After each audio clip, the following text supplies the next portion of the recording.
Hello and welcome. My name is Aerith, and this is my 34-week free-to-play roster update. So, as you can see, my roster is still rather narrow, but we're reaching really close to getting Bo-Katan Mandalore. We just need Paz Vizsla and Grogu up to Relic 7. Mandalorian is complete, Keller and Beck is complete, and then once I have her unlocked, then I'll have to put in the time to get her up to Relic 7 herself. Just makes sense that you would bring that character up to Relic levels. What would be the point of getting her and not doing that? Right? So that would make sense. And then, next, I'm going to be farming towards Executor and Galactic Legend Leia. This is my free-to-play roster, and I don't need two rosters, and I'm not going for Galactic Legends. So this one is going straight to Galactic Legend Leia afterwards, and that's why Rolo here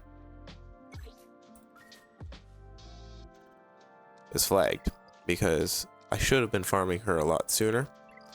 Totally forgot, and I wasn't planning ahead. This game requires you to plan ahead quite a bit.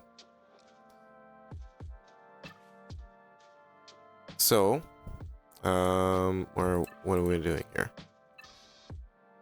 We're continuing to farm the Razor Crest because the Executor is going to be relatively important. We are farming Hound's Tooth.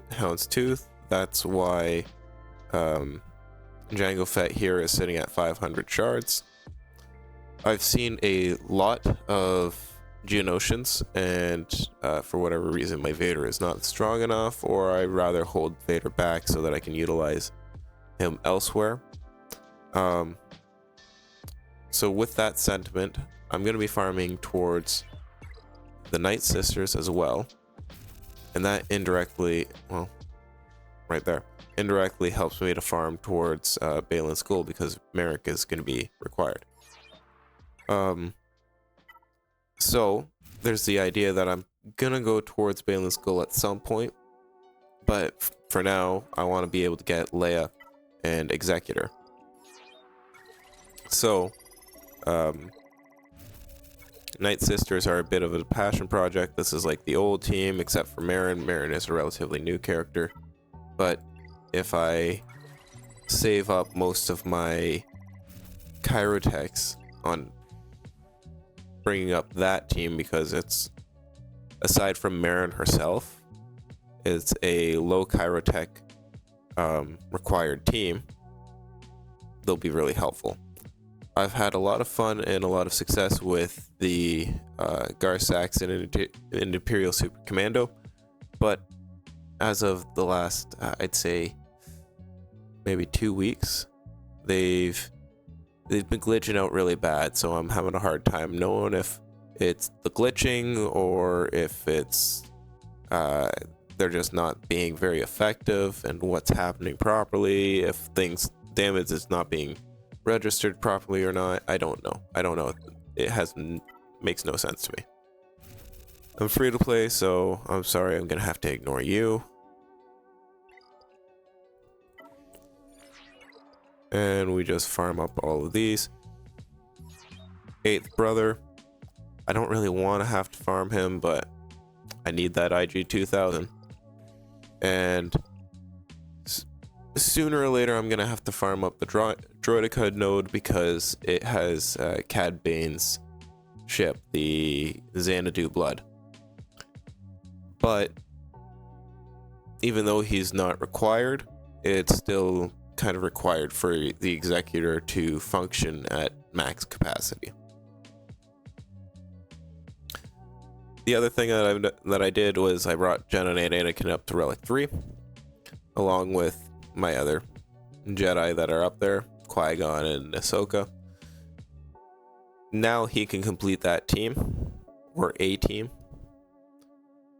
We'll unflag him because we don't need him right now. I do need to spend a lot of time in the near future working on mods as well, because I have a lot of characters that are missing mods and a lot of characters that have incomplete mods, and yeah, it's just not great. I have also quite a few characters that I've farmed up, brought up to some mid-gear levels. Characters that would include Treya, as well as SWGOH Press. I don't know why I have B1 up at gear 10, my goodness. But B1's up there at gear 10 with only 3 stars. And I brought R2 up to gear 12 because he's going to be needed at Relic 8 for Leia.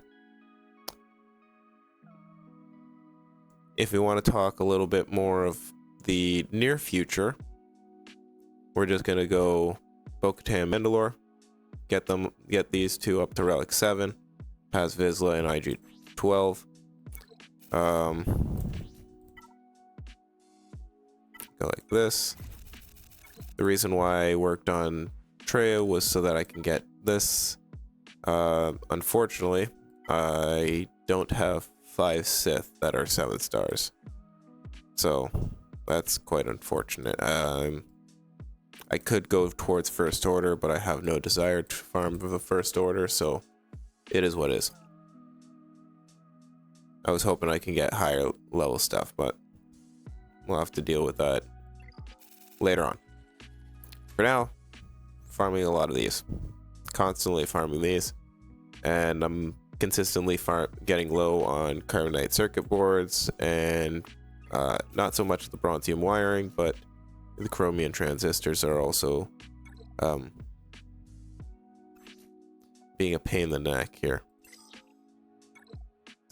There. Chromium transistors completed. Bronzium wiring.